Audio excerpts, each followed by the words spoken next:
Well, we've been looking at the parables in Matthew's gospel where Jesus tries to explain what the kingdom of heaven is like. Last week we had the parable of the bridesmaids. In that parable, Jesus expressed the need for us always to be prepared because we never know when he will return. However, we also learned that as bridesmaids, our job isn't simply to be ready ourselves. We are called to shine the light brightly so that others can also find their way safely to the kingdom. Today's parable comes right after the parable of the bridesmaids, and in a way it's an extension to that parable. The parable begins with the words, "Again, it will be like a man going on a journey." The "it" refers back to the first verse of the last parable. He said the kingdom of heaven is like. Now he says, again, the kingdom of heaven is like. So it's the same thing as Jesus saying, let me give you another example. I just told you a story to explain the kingdom. Now let me give you another example which helps expound on that, helps explain it a little bit fuller. You know that something is important when someone repeats it a second time. You also know it's important when they say the same thing again, but in a different way. That's what Jesus is doing in this parable. He's making the same basic point about being ready for his return. Just like the bridesmaids in the previous parable had a job to do, the servants in this parable have a job to do. Once again, we find that some did what they were expected to do, and one didn't. When Christ comes back, he will be looking to see if we've done the job that he left for us to do. In the NIV, which I'm reading from, this is called the parable of the bags of gold. The King James Version and some of the other translations call it the parable of the talents. Bags of gold is probably a better translation of the story if we want to hear the story the way the original audience heard it. Because bags of gold represents the monetary equivalent that they would have pictured in their minds. I talked about this several weeks ago when we talked about one of the other parables when they didn't really have currency in Israel at that time. They had Roman currency that you used that had the pictures of Caesar on it, and there's a story about that where they had to pay the tax.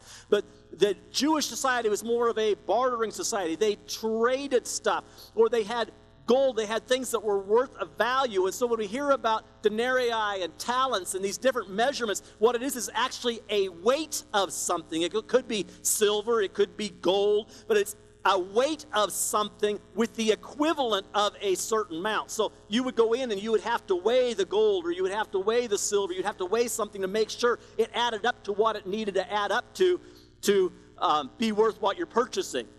So when we talk about bags of gold, it's better understanding as we say talents, we're picturing usually a coin. Actually, it was probably a big bag or several bags of gold to make up that talent. Today, we understand talent differently. Today, when we say the word talent, we usually don't picture, unless we're in church, we don't picture money. We picture an ability or a gift that someone has, like maybe the talent to sing or the talent to play guitar or the talent to play football or something. Actually, you may not know this, but the word talent that we have in our English language, which is talking about ability, actually came from this. If you check the history of the English language, our word talent actually came from this parable, because they understood this wasn't simply talking about money. It is in a parable, but it was talking about whatever we have. And our word talent derived from this parable about the talents. The real point that Jesus is trying to stress is that everything we have originated with God and should be used for God. But he used money as an example in the parable. So let's read the parable together. You'll find it in Matthew chapter 25. It says, again, it will be like a man going on a journey. And I think I put in my notes, starting with verse 1. We're actually starting with verse 14. So if you want to jump down to 14, I put it verse 1 there for them. That was my fault. Again, it will be like a man going on a journey who called his servants and entrusted his wealth to them. To one he gave 5 bags of gold, to another 2 bags, and to another 1 bag, each one according to his ability. Then he went on his journey. The man who would receive 5 bags of gold went at once and put his money to work and gained 5 bags more. So also the one with 2 bags of gold gained 2 more.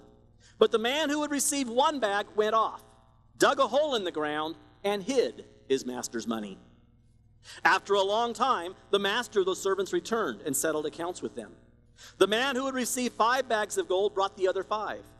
Master, he said, you entrusted me with 5 bags of gold. See, I have gained 5 more. His master replied, well done, good and faithful servant. You have been faithful with a few things. I will put you in charge of many things. Come and share in your master's happiness. The man with 2 bags of gold also came. Master, he said, you entrusted me with 2 bags of gold. See, I have gained 2 more. His master replied, well done, good and faithful servant. You have been faithful with a few things. I will put you in charge of many things. Come and share your master's happiness. Then the man who had received 1 bag of gold came. Master, he said, I knew that you are a hard man, harvesting where you have not sown and gathering where you have not scattered seed. So I was afraid, and I went out and hid your gold in the ground. See, here is what belongs to you. His master replied, you wicked, lazy servant. So you knew that I harvest where I have not sown and gather where I have not scattered seed. Well then, you should have put my money on deposit with the bankers, so that when I returned, I would have received it back with interest. Apparently back then, you could actually get interest when you put your money in the bank. Some of you have money there and it's not gaining much, but maybe they had a higher interest rate back then. So take the bag of gold from him and give it to the one who has 10 bags. For whoever has will be given more, and they will have an abundance. Whoever does not have, even what they have will be taken from them. And throw that worthless servant outside into the darkness where there'll be weeping and gnashing of teeth. The story begins with a man that goes on a journey. But before he leaves, he calls his servants together and entrusts them with his assets. Each of them were given a different amount of money to take care of. We can accuse the owner of being unfair. He should have distributed it equally, should have divided it up 3 ways. Why didn't he give each man the same amount? But if you look at verse 15, it's very clear. It says, he gave each man according to his ability. He gave each man what he could handle. The master knew what they were capable of. So he gave each one exactly what he knew they could use. No more and no less. 1 talent was equivalent to 20 years' wage, the average wage for 20 years. And that's why I said bags of gold is probably a little bit better understanding here. 1 talent was equivalent to 20 years' wages. Now, I don't know what the yearly wage was back then. I'm sure it's not what it is now. But I decided to Google it, so I looked it up. According to the Social Security Administration, the average wage for American workers in 2016 was $48,642. That's according to the Social Security Administration. Now, I know some of you are saying, man, I wish I made that. Some of you make more than that. Okay? But the average for the U.S., $48,642. Let's just round that up to $50,000. Number one, because this is 2 years later, so I'm assuming the wage has probably gone up a little bit. And number two, because it's easier for my mind to wrap around and do the calculations, all right? So $50,000. To put the story in perspective, if this was today, if Jesus was telling the story today, the man who received 1 talent received the average wage times 20. So he received 50,000 times 20, which equals $1 million. That's the servant with 1 talent. Received the equivalent today of $1 million. Because sometimes we look at that, especially when we're reading the talents, and we think of it as being a coin. The first man received 1 little gold coin, and the second man received 2 little gold coins, and the third man received 5 little gold coins. Big deal, coins. The one with 1 talent received in today's economy the equivalent of $1 million. How many of you would like to receive $1 million? I know Spencer would have to have 2 million. It wouldn't be 1 million. Inside joke from our Wednesday night Bible study. $1 million. No strings attached. Here's $1 million. I'll get to that no strings attached part in just a moment. The master entrusted his servant with 1 million. If he thought that servant was incompetent, would he have given that servant $1 million?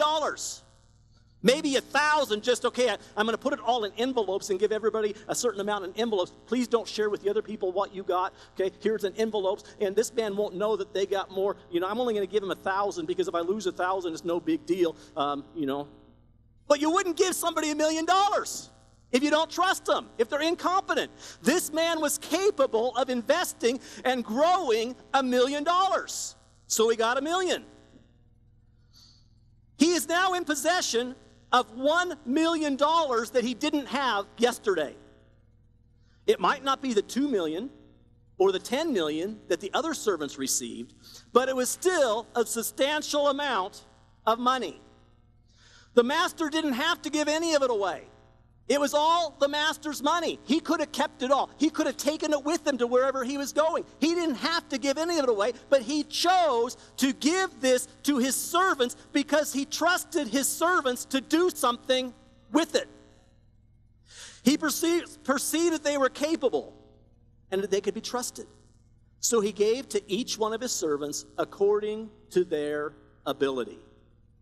Now let me get back to the no strings attached comment. If you read the parable, you will see that nowhere in the parable did the master give instructions to his servants as to what to do with the money. Now, maybe it was there, but Jesus told the story. This is supposed to be the story pretty much as Jesus told it. The master didn't say, okay, I'm going to give you $1 million, and when I come back, I want you to have grown that $1 million. Or I'm giving you $2 million, I want you to grow that $2 million. I want you to invest it or start a business or something. I want you to grow that. There was no explanation as to why it was given. It was simply here. I'm leaving, here's $1 million. Here's $2 million. Here's $5 million. It was really no strings attached as far as any explanation. Was it a gift to them to use on whatever they wanted to do with it? Go out and buy a boat, go out and buy a fancy car, go out and buy a new house with a swimming pool? Possibly the master was simply rewarding them for faithful years of service. Hey, I'm leaving, but you guys have been working for me for years, and I appreciate you. So here's a bonus. Go out and treat your family to a nice vacation. But each of them understood what the money was for. They understood their responsibility. Even though the master did not say it, they understood what their role was. Even the wicked, lazy servant knew that it wasn't his money. It was the master's money. Because if we read in verse 26, he brought it back. And he said, here's what was yours. Even he understood it was not his. It still belonged to the master. He just chose not to do anything with it. These men were servants. They owned nothing on their own. Everything they had, all of the privileges, all of the luxuries, everything they enjoyed was not theirs. They simply got to enjoy those things because of who they belonged to. They happened to work for a wealthy owner who took good care of his servants. Remember the prodigal son? He said, even my father's servants live better than I'm living now. When he had lost everything and he was living in the pig pen, he said, even my father's servants fare better than that. I'll go back and I'll become one of his servants because my father treats his servants well. When we begin to understand that principle, that everything we have belongs to God. It's not ours. Everything we have is his. He simply entrusts it to us. And our job is to be wise stewards, to invest what he's given us faithfully so that we can give him back more than what we started with. It's not ours. It belongs to him. When we understand that, it changes our perspective on how we live our lives. Nothing actually belongs to us. Everything belongs to God. Need proof? Psalms 24, verse 1. The earth is the Lord's and everything in it. Say everything. Everything in it. The world and all that live in it. Haggai chapter 2, verse 8.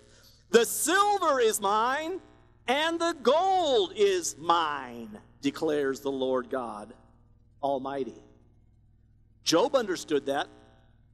He enjoyed many blessings. God had blessed him abundantly, given him. He was the wealthiest man alive at that time.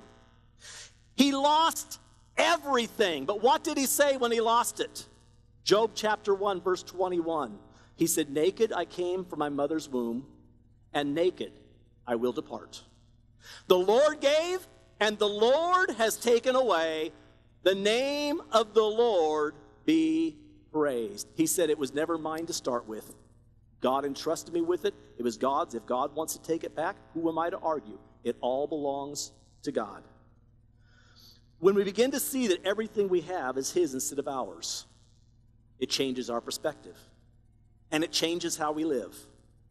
Two of the servants, knowing what they had belonged to the master and that he had trusted them enough to be good stewards of the generous gift, went out to prove that their master's trust was not in vain. They said, he trusted us. How many would like somebody to trust you with $1 million, $2 million, or $5 million? He trusted me. I'm not going to let him down. I am going to be worthy of this trust. I'm going to show him that he hasn't trusted me in vain. I'm going to prove to him that I am capable of doing what he knows I can do. They put the money to work and made even more money. And when the master returned, notice they gave all of it back to him. They didn't say, okay, you gave us that money, thank you. Here's your money back, but thank you for the opportunity to use it because you trusted me. I was able to earn this for myself. They didn't do that. They said, you gave me $2 million. You gave me $5 million. I've doubled it. Here's everything. It all belongs back to you. They didn't want to keep anything for themselves. They gave it all back to their master. The money originated with the master, and any increase belonged to him. They were simply being stewards of his money. They were just doing their job. Why should they be rewarded for doing their job? They didn't ask for a commission. They didn't say, hey, will you give me a little bit back? Give me a percentage of that back? They said, no, it's all yours. The third servant, however, knowing the same thing, knowing that it all belonged to the master, chose to do nothing. He said, if it isn't mine and I can't keep it, why should I work for something that I can never keep? I'm just going to bury this to keep it safe. And when my master returns, I'll give him back what was rightfully his. We talked about that a few weeks also. Back in those days, they didn't have safety deposit boxes. They didn't really have places to keep money safe, so they would dig holes and they would bury their treasure in the ground. So that's what he did. He buried it. And when the master came back, he said, okay, here's yours. No increase. The question that I have every time I read this story is, what exactly did this man do while his master was away? It's obvious he wasn't doing what he was supposed to be doing. What was he doing while his master was away? Although he didn't use any of his master's money, did he borrow some money from a friend and say, hey, while my master's gone, will you loan me some money? I'll pay you back with interest your money, but I have a business venture. I have this idea, something that I want to do, and while my master's gone, I can get this thing started on the side. So can you loan me some money? Let me get this other thing going. Did he simply sit back and do nothing? I'm just going to sit back, nobody here to tell me what to do. I'm just going to sit back here, and I've still got this nice mansion to live in, and I've got access to the swimming pool, and I can drive the Rolls Royce, and I'm just going to sit here, and I'm just going to pretend that I own it all myself, and I'm going to enjoy all this nice food. What did he do? Either way, he was cheating his master. He continued to live at his master's estate and eat his master's food. He continued to enjoy all the good things that his master provided, but he did nothing to even repay the things that he used, let alone helping further the master. He didn't even do anything to earn what he was enjoying while he was there. This servant lived a great life until the master returned. If the master had never come home, this man would have continued to live as a king. Because of the life he had chosen to live, he had everything, all the pleasures anyone could ever want. And he didn't have to lift a finger to get those things. He was sponging off his master. But it all came to an end when the master came home. The servant knew all along that what he had wasn't his. But now he had to give an account for what he had done with what he had been entrusted with. Now let's look closely at what happened when the master returned. The first two brought back what they had been entrusted with and the increase, which we've already talked about, that they had labored for. They presented it all to their master because they knew that it belonged to him. The master said the same thing to each of those servants. I'm only going to read one of them, but the other one's exactly the same wording. His master replied, "Well done, good and faithful servant. You have been faithful with a few things. I will put you in charge of many things. Come and share your master's happiness." It's not obviously clear here, but if we read verse 28, we find that not only were they given more responsibility because of their faithfulness, they were also allowed to keep all of the money that they had originally been given and the increase that they had gained. Now, we don't know if this time it was given to them as a gift or if it was still, hey, okay, you've done a great job with that. Let's see what you can do now with the $10 million. We're not sure how it came back, but they got to keep everything that they had at that point. Because if we look at Matthew 25, verse 28, it says, "Take the bag of gold from him," the man who did nothing, "and give it to the one who has 10 bags. The man with the 10 bags had already given his accounting.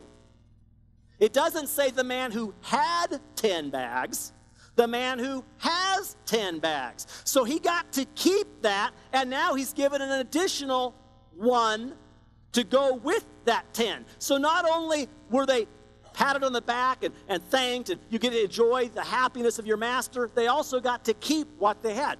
They probably still saw it belonging to the master, but they got to keep that. And as long as they keep that, they got to keep that. They're living part of the life that they've basically gotten from their master. These servants were rewarded with three things. They got to keep the money that they had originally been given, as well as the increase on that. They were put in charge of many things, which means given more responsibility. Maybe that's why some people don't use what they have, because they don't want any more responsibility. I'm happy just with what I got. I can't handle one more thing. I'm not going to do anything because somebody might reward me. Number three, they got to continue to enjoy the joy or the happiness or the blessings of their master. They got to continue to stay and live with him and work for him and enjoy the things that he had. The third servant lost everything. He didn't get to keep what he'd originally been given, but furthermore, he was cast out of the master's house. He lost his job. He no longer got to eat the master's food and sleep in the master's bed and drive the master's car. He lost everything because he chose to do nothing with what he had been entrusted with. Now, the story, although it talks about money, is not simply about money. There are four distinct points that Jesus is trying to bring out in this parable. Number one, we've already talked about, everything we have comes from God. Our money, our possessions, our talents, our abilities, even our life comes from God. Every breath we breathe is a gift from God. Second thing, God doesn't give equal gifts. He gives us what we need and what we are capable of using. The scripture we read says, according to our ability. It would be easy for us to look at somebody else, and maybe this third servant did that, and maybe that's why he buried it, because he said, well, it's not fair. If I can't get the same amount they got, I'm just not going to do anything. I'm going to protest. I'm going to show the master that I'm not happy. And maybe it was partly in protest. We don't know. But it's easy to look at somebody else and say, it's not fair. I wish I could play guitar like Justin. If I can't play guitar, I'm just not going to do anything. Or, I wish I had that beautiful singing voice. If I could sing like that, I would be on the worship team. I'd be up there where everybody could see me. But because I don't have a voice, I'm going to sit here, I'm going to do nothing. God gives each of us something. All of us have talents and abilities. Paul talks about that in Corinthians. God has given each of us talents. He's given each of us abilities. Our job is not to look at what somebody else has and to be jealous or envious because they have that and we wish we had that. It's not to compare what they have to ours and say, well, theirs is worth more than mine. The Master gave you what he knows you are capable of using. And until you start using what he's given you, you'll never get anything else. Start using that. And then maybe you'll be rewarded. You'll say, here, you've done a great job with that. Let me give you something else. Maybe one of these mornings you'll wake up and you'll be able to sing like a nightingale. Because you used what you had. And he says, okay, you've been trusted with that. Let me give you something else. It can happen. You guys remember Andre Crouch? He took no piano lessons. God gave him that ability. It's kind of a cool story. He was already faithful to his church. He was a teenager at the time. He was already faithful in his church, doing other things. They didn't have a piano player. His father was a pastor of the church. And his father said, we need a piano player. Andre, come up here. Let's pray over Andre that God will give him the ability to play the piano. They prayed, and Andre sat down at the piano and started playing. Never had a musical lesson in his life. And also at the same time, I guess, learned how to sing. Wrote many of the songs that some of us remember. The younger generation probably doesn't remember those. God can just give it to you, but you got to be faithful with what you already have before God's going to give you anything else. 1 Corinthians chapter 12, verse 11 says, all these, this is Paul talking, he's talking about spiritual gifts, all these are the work of one and the same Spirit, and he, God, distributes them to each one just as he determines. It all starts with God, and God can give it out any way he wants to do it. It's his. We have no right to say, God, it's not fair. It was his. He can do whatever he wants to with his stuff. So he distributes them as he determines. Number 3. Number 1 was everything we have comes from God. Number 2, God doesn't give equal gifts. He gives us what we can handle. Number 3, we must use what we've been given. Instead of being envious that somebody else has something we don't have, we should use what we have. Show we are faithful. I got ahead of myself, and I already mentioned that along with number 2. 1 Peter chapter 4, verse 10. Each of you should use whatever gift you have received. Whatever, doesn't matter. You might think it's small. You should use whatever you received to serve others as faithful stewards of God's grace in its various form. Each of us has something that we can do for the kingdom. It may seem insignificant in our eyes, but each of us have something that we can do. What has God gifted you with? What abilities do you have that you can invest in the kingdom and do something for God? You should use whatever you have to serve others. 1 Corinthians chapter 3, verse 5, there was an argument going on amongst people. Some were converted under Paul's ministry. Some were converted under Apollos' ministry. Paul's saying, why are we comparing people? It all came from God. We're just using what we have. He says, after all, what after all is Apollos? And what is Paul? We're only servants through whom you came to believe, as the Lord has assigned to each of us his task. Instead of bragging about who it was you were converted under, we're just servants. We're just using the gifts that God has us. And God, because we're using those, God's multiplying that. He's giving us increase. He's building the kingdom through us. Don't look at us. We're nothing special. It's God that's special. We're just using the gifts that he gave us to reach the world. We're all assigned different tasks and given what we need to perform those tasks. Our job isn't to compare what we've been given with what someone else has, but instead to simply use what he's given us to expand his kingdom. It's all about him. It's all about his kingdom. It's not so we can be applauded by the world. Look how great that person is. It's to bring glory back to God. We can't use what someone else has, and they can't use what we have. All we can do is use what we've been given. Zig Ziglar said, "You are the only person on earth who can use your ability." If you don't use it, it's going to go to waste. You have it. You're the only person that can use it. The fourth thing that we can learn from this parable: a day of accountability is coming. If everything we have belongs to God, it's only reasonable that we should have to answer to Him for what we do with what He has given us. We saw that in the parable. The master came back, and each man had to give an account for what he had done with what he had been given. One of these days, we will have to give an account to God with what we've done with what He's given us. Did we do nothing? Did we waste it on things that don't matter? Or did we invest it for Him? Romans chapter 14, verse 12 says, "So then, each of us will give an account of ourselves to God." When you stand before God, what will your answer be to Him? What did you do with the abilities I gave you? I'm not talking about the abilities somebody else had, but what did you do with what I gave you? What will your answer be?